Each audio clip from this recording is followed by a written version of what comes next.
Good to see you.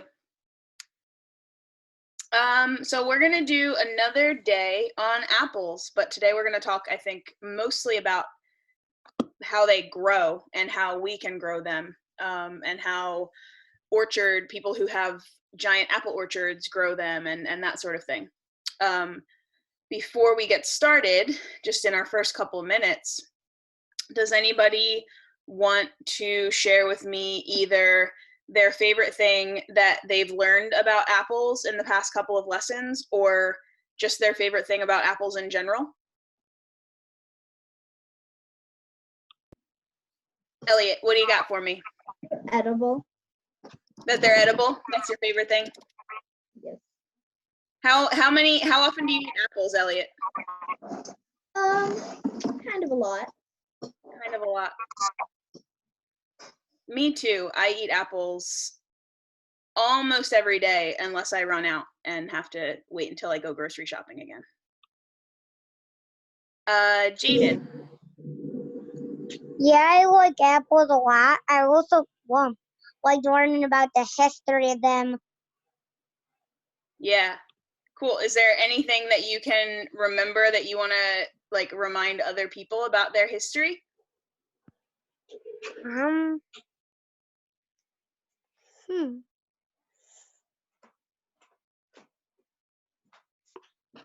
Anything at all? Trying to think about it real quick. Like I can picture it, but I'm trying to think of how to describe it. Sure. It's okay. You can take a second, think about it. Yeah, go back to me later. Sure. Go to somebody else. If you think about your favorite history thing or whatever, anything specific, just let us know. Hey, Liv and Eliana, we're just starting off our lesson today, talking about giving everybody a chance to talk about their favorite thing that they've learned about apples so far, or really just overall, why they like apples, what they love about apples, before we get started on our third and probably final apple lesson.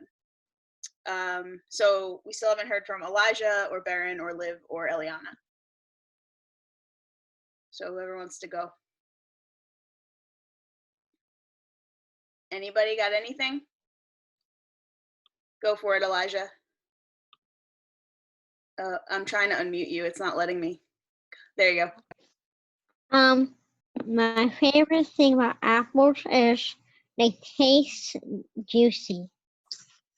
They do taste juicy, and sometimes they're juicier than others, and that's awesome when they're especially juicy. Anybody else? Liv, try to unmute yourself. That usually works better. Hello. Gotcha. Okay. I like how there's so many different things that you could do with it, and there's so many different types of apples, and they're all really different, and I just think that that's cool. Yeah, it is pretty awesome that within one species there is so much diversity. There's so much beauty and different flavors and textures and types of trees. It's really, really crazy to think about. Baron, do you have anything about apples you want to share? No, just hanging out. How about you, Eliana? Anything you want to say about apples or what you've learned so far that you love, that you really like?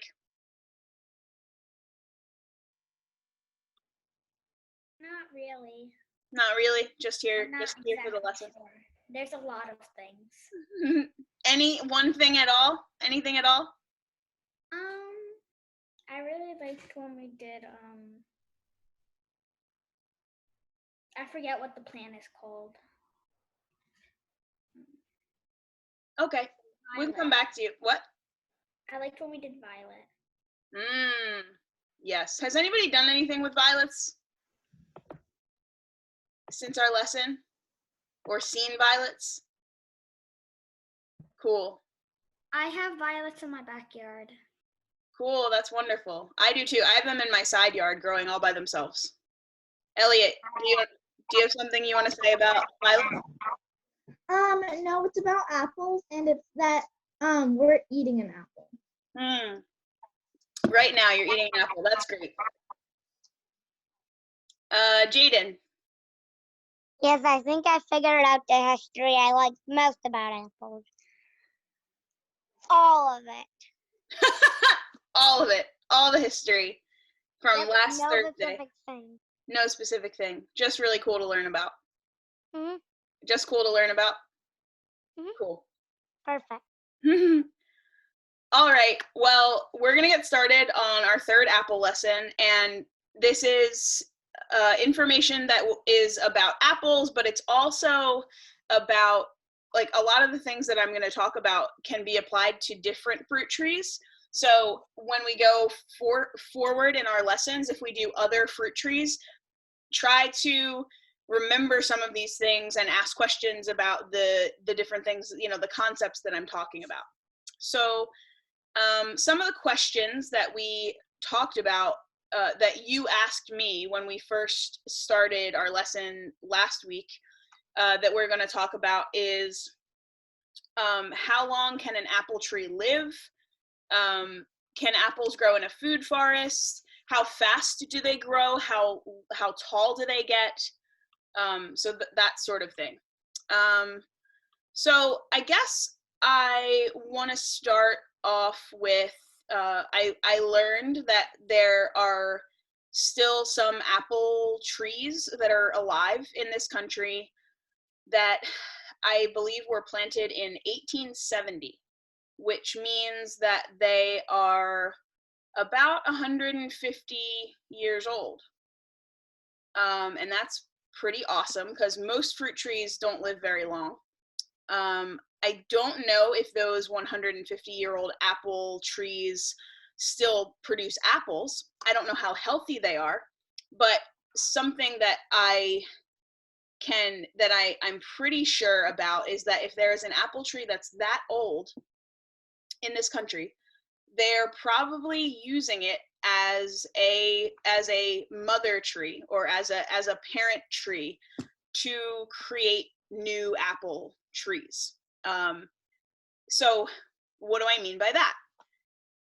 The main way that we get apple trees that people grow in their yards, in their gardens, that orchardists grow in giant orchards that grow, you know, hundreds of acres of apples that then end up getting shipped to grocery stores that we eat. Most of the apples that are grown anywhere are grown by a process of grafting. So I'm going to write that word down. Has anybody heard the word grafting before? No. So it's a really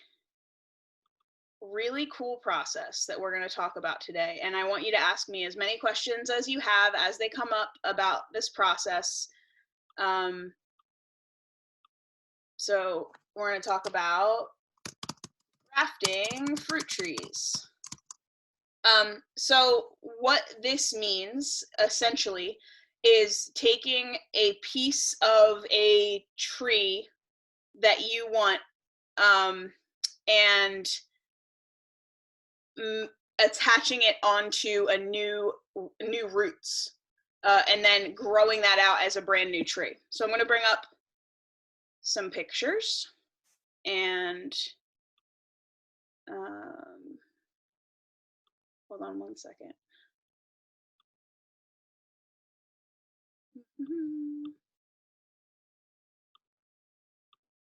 So let's see. How tall would you want an apple tree to be if you planted one in your yard? Or maybe you don't have a yard, maybe you have a balcony or a patio. So can you guys tell me, like, ideally, if you wanted an apple tree that you could get fruit off of, that you could pick fruit off of, how tall do you think you'd want it to grow?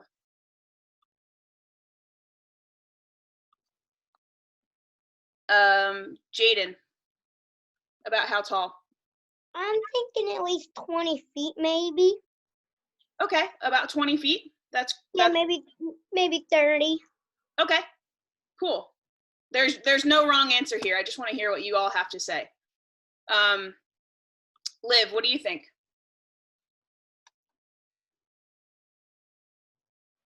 Can you hear me? Yep. Okay.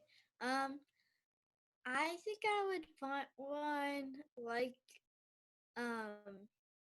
6 or 7 feet. So then it would be like ideally pickable for my height. Yeah. Okay, so yeah, a little one, 6 or 7 feet. Elliot wrote in the chat 15 feet. Anybody else have an idea of like their ideal apple tree, how big you would want it to be? What about you, Elijah? About 12 feet. Okay, 12 feet. Cool. Hey, Nicole. So that's great. That's not that bad of a range, right? So I want to show you a photo that is going to be an intro to the part of the intro of this grafting idea. And it's a photo of different tree heights that are related to the roots of the apple trees. So if you want to buy an apple tree, or you want to do this grafting on your own, you want to make your own apple tree from a parent tree, from a parent plant, you can decide how big you want your tree to get just by the type of roots that you purchase or that you grow. So the M27 is these here: M27, M9, M26, MM104, and MM111 are types of roots. They're trees that are grown out specifically for their roots, and they only grow to that tree will only grow to a certain size. The thing about the smallest trees, so here 1 meter is about like a little over 3 feet, 3.5 feet. So this M27 is kind of in the range, we'll say maybe M9 is about the range that live once. So the M27 is like a super ultra dwarf. People will call these usually dwarf or super dwarf trees. So the M9 is usually, it's like a 6 or 7 foot tall tree. That's also a dwarf. The most common that I am familiar with, the most common height that I'm familiar with is about 15 feet tall, 12 to 15 feet. So a couple of you were in that range of that's what you would want to in your yards. And the reason that I'm most familiar with those tree sizes is because you get a really good combination with those trees, those roots, between it being a small size and also being a strong tree. So Elijah, did you have a question? The smallest one, the one I saw at the apple fair I went on my birthday, is probably M26. You saw some that were around this size? And also M29. Both those two. The biggest one was M106. MM106. That was the biggest one I've seen.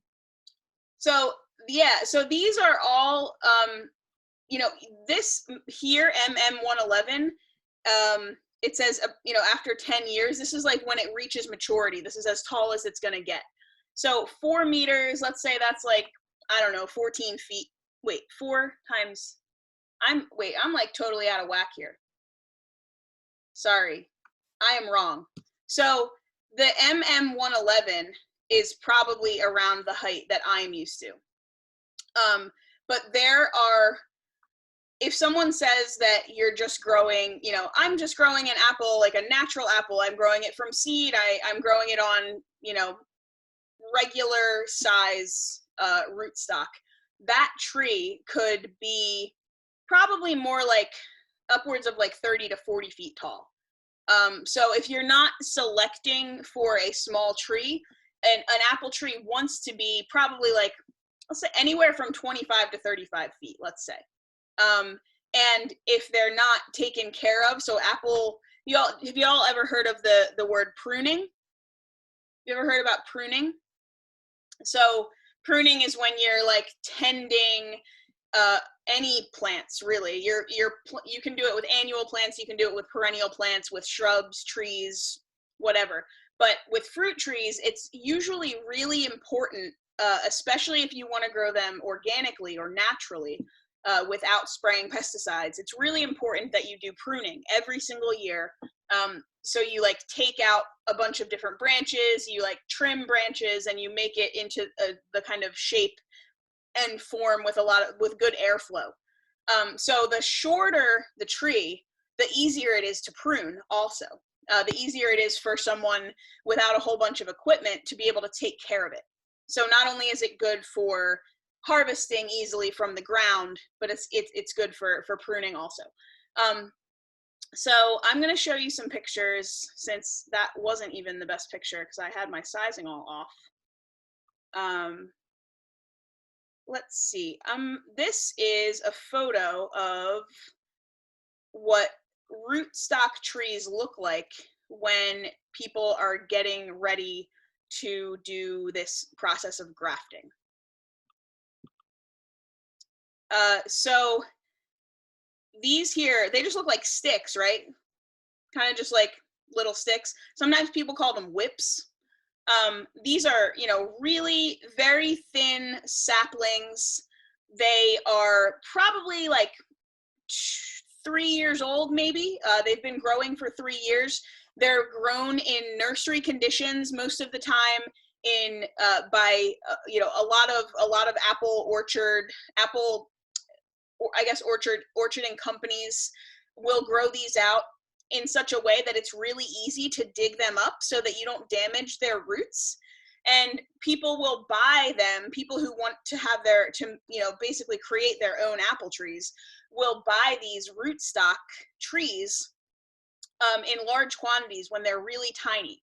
Because when the smaller they are, the easier it is for them to grow and to adapt to this kind of crazy process that we're going to put them through when we go through grafting.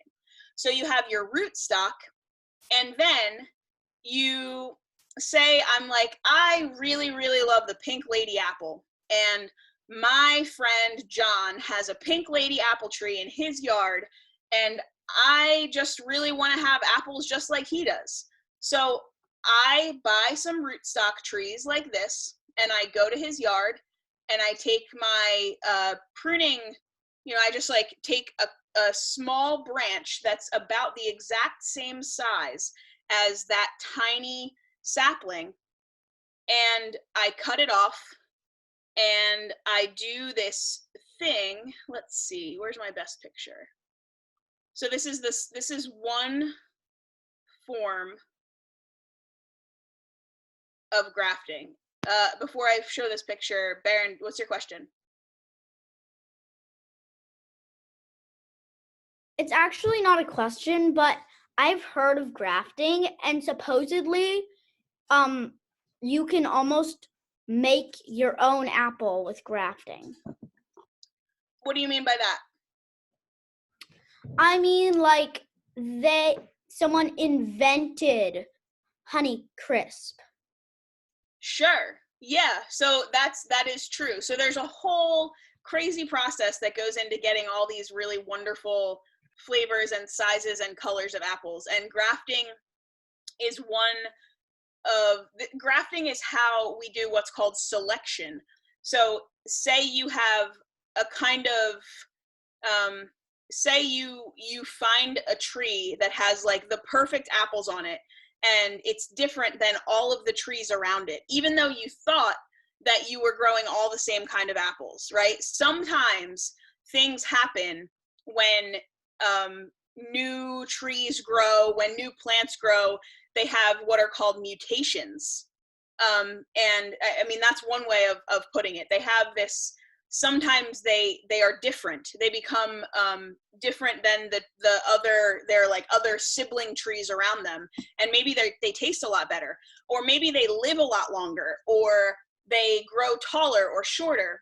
And somebody who's paying attention to that is like, I think this is so different that I think this might be a totally different kind of apple.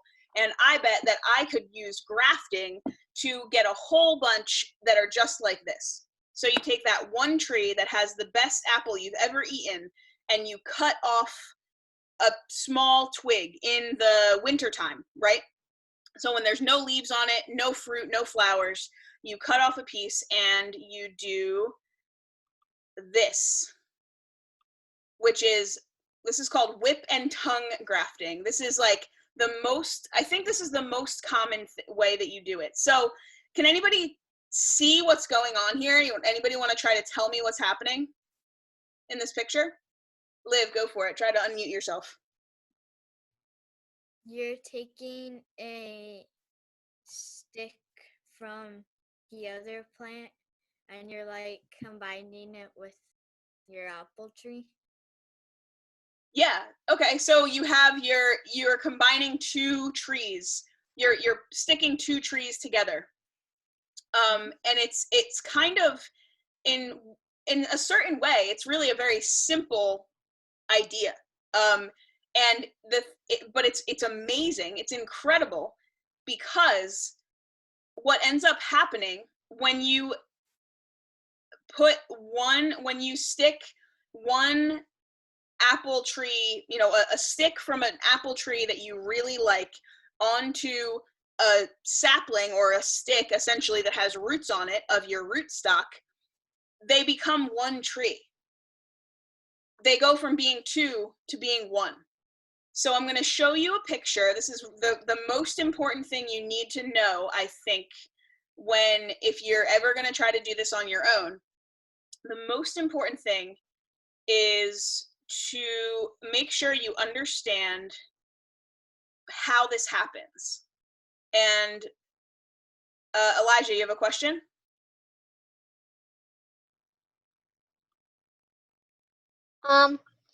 Me and my mom in our garden, there was this weird plant. We didn't know what it was. It looked like an eggplant because we were planting eggplants, but it was yellow and it was really weird. But we figured it out, and we took a sample of it, took it to a place, and we figured it out. It was a combination of tomato and eggplant. It had cross-pollinated. Mm-hmm. Yeah, we'll talk about that I'm sure we'll be able to get to that when we talk about like tomatoes or beans, their corn even.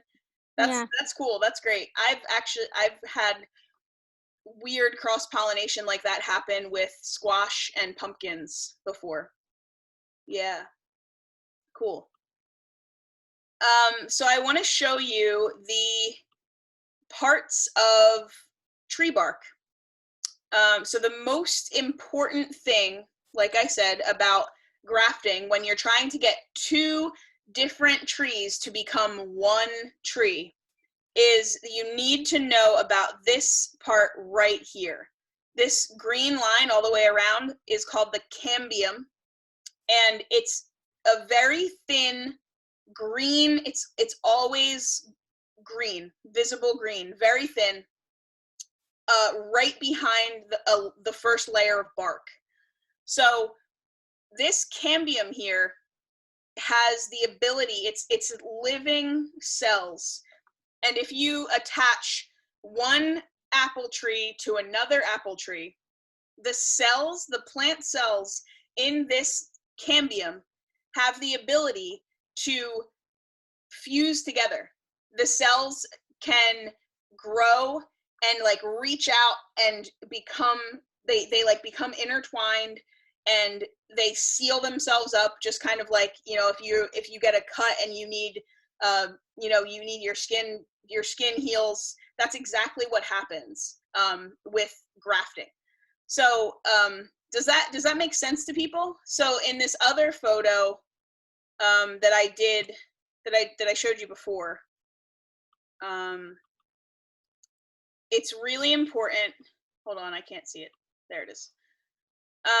It's really important that they be the same size, and it's important that you be able to see the cambium on both of these plants. And if they're the same size, then they will attach to one another. And the other really important thing to know about this process is that when you attach them together like this, or when you do, there's a couple other things I'll show you also, a couple other ways to do this. When you stick them together to become one tree like this, you need to make sure that that this area stays moist. You don't want it to dry out, because if it dries out, then these outer layers here that are alive might actually dry out and die. So that's the other most important thing. You want to make sure they stay wet, and you want to make sure they're the same size and they stick together. So does anybody have questions at this point? Is it making sense to you? How do you feel about this? Feeling good? All right, feeling pretty good. Cool, let me check the chat. It looks like there's a couple things over here. I know, I agree, it is mind-blowing. When you get to do it yourself for the first time and it works, your life will be changed forever. It's so cool. Let's see what we got here. Yeah. Liv's excited about cambium. Do you have any other questions, Liv? No? Jaden, you have a question? I like the names that you guys are coming up with. Thank you. So you can combine 2 trees into one. Would it be possible to do like 4 or 5 at a time? To be like all of your favorite apples at once? So do you mean, is it possible to do a bunch of different like trees all at the same time with different roots, with different roots, or with the same roots? Probably different. I think that would work best.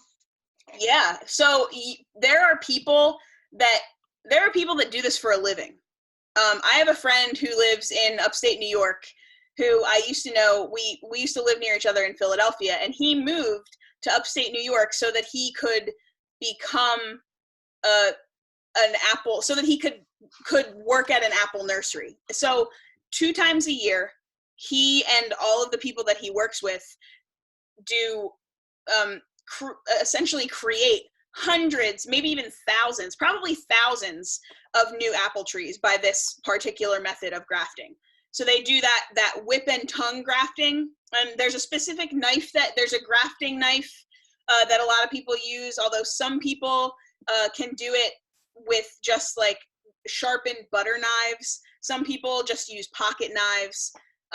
But there is a specific type of grafting knife if you're gonna be doing, it's got like there's a particular way, kind of like an art. There's an art to it. So it's both art and science. That's what people like to say when they're talking about grafting. It's really easy to learn the concept of grafting, but it's pretty challenging to get it right. So it's important that you do, usually people do, several at one time. They do, 5 to 10 at once. I've only personally done it a couple times.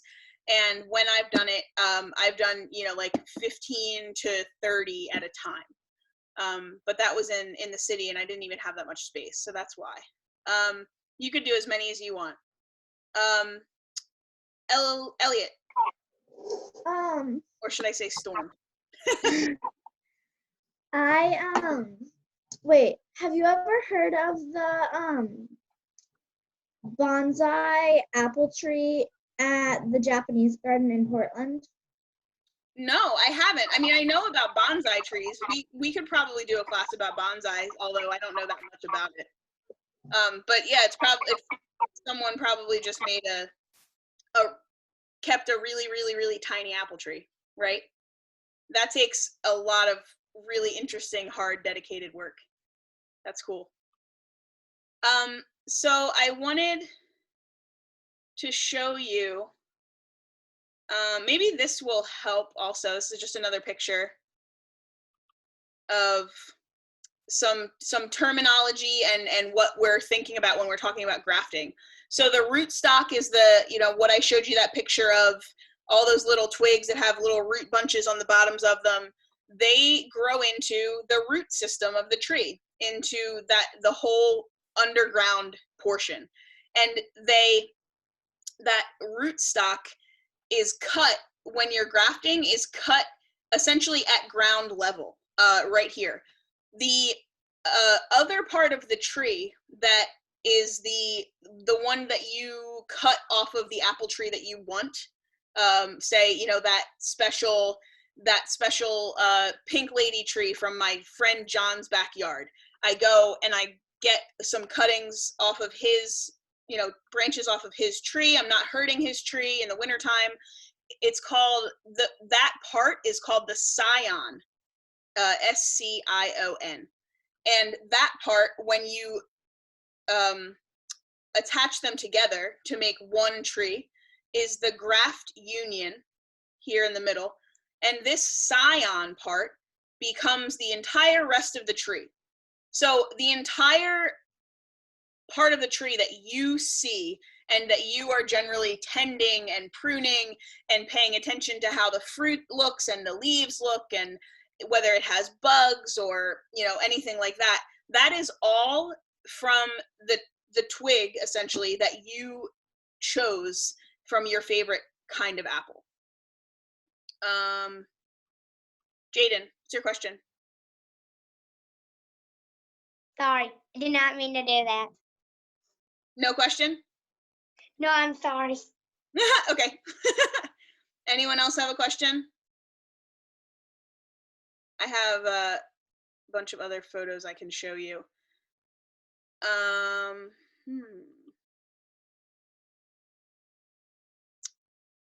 This, oh, Storm, what's your question?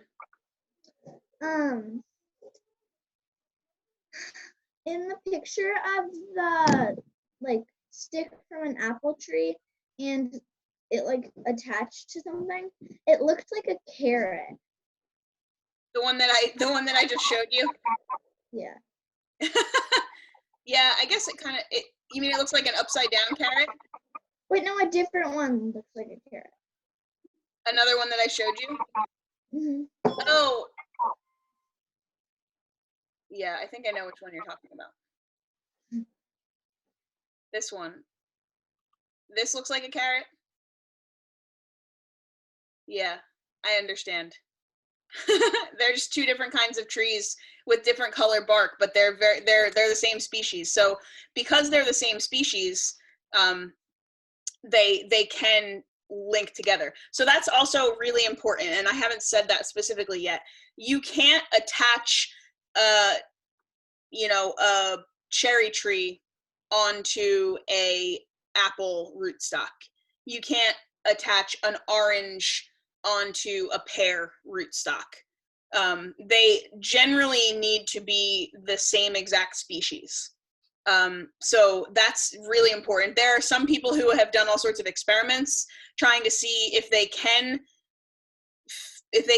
change that up, if some of the genetics are so, you know, close enough that they will link up, and some of those experiments have worked, but for the most part we just want to stick with apple to apple, pear to pear, cherry to cherry, that sort of thing. But this works with a bunch of different kinds of fruit trees. It's super awesome. So in our last couple minutes, I want to show you another kind. This is the same exact concept of grafting, but with a different part of the tree, and it's almost easier. It requires a little bit less work, I guess, and it's really, really cool. So this is called bud grafting. So do people know what the buds are on a tree? So the buds are the places like where like leaves or new branches or flowers will come out from a tree in the early spring. And bud grafting is a process of taking a bud, just one tiny little bud, and the surrounding tissue around it. So that includes that cambium, that layer of cambium, cutting into the tree, taking just a little piece of this tree off from the tree that you want, the kind of apple that you really want to grow, and then taking your rootstock tree, the one that has the really strong roots, the tree that will get the same size you want to be, and you cut open a little thin layer in the bark of that rootstock tree, exposing the cambium. So you just peel back the bark, you see the cambium, and you just stick the bud right inside, so that the cambium from this little bud is touching the cambium on this rootstock tree. And then you just wrap it up like with sometimes people use, there's like a specific kind of like thin tape that people use that's really stretchy, that they wrap around, and that keeps in moisture, and it also keeps it so that it's like really well stuck and attached to the tree. You can do other things too, but that's something that most commonly people use.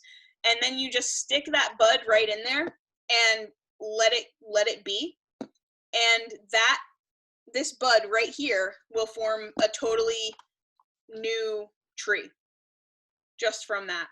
And usually you can tell within like 2 weeks or so if it's gonna work, because if it didn't survive, if this bud died, it would just like shrivel up and turn like brown or black.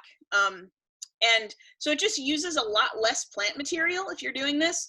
And people who are really, really skilled, people who have done this like for a long time, who've done it, have worked on it for a really long time, you know, you can get a lot more trees out of this method than by the other method. Let's see, do we have anything any questions in the chat here? Liv asked, will it grow through the tape? It won't grow through the tape. You will eventually take the tape off, but it grows so slowly that the tape is stretchy, so it won't hurt it if you don't leave it on there for super long. And the tape usually will just like fall off, will like kind of decompose over time anyway. That's a good question. So I think we have about 1 minute left. I can show you one more picture of let me see, do I have? Yeah, I have one more type of grafting I can show you. Jaden, you have a question? Oh no, just that we got 2 minutes. 2 That's minutes. it. I Yep, think and I have about 1. All right, I'm going to show you one more, and then you can tell me with a thumbs up or thumbs down whether you feel like you want to talk about this anymore, or if we should just talk about it like in a couple weeks when we talk about another type of fruit tree. So this is another type of grafting. This is a few different types of grafting, but this is where you take a big stump from like an old, maybe there's an old apple tree that you don't like the fruit of, but you like, it's really strong. You cut the whole tree down and you open it up in the middle, and you put you use the kinds of apple that you really want, and you stick them down in the cambium here. So that's another way of using an old apple tree that maybe is diseased, or maybe you just don't like the fruit, but you really like the roots and they're really strong. You can grow new apples that way. And these are similar to the other ones that I already showed you. Does anybody have other questions?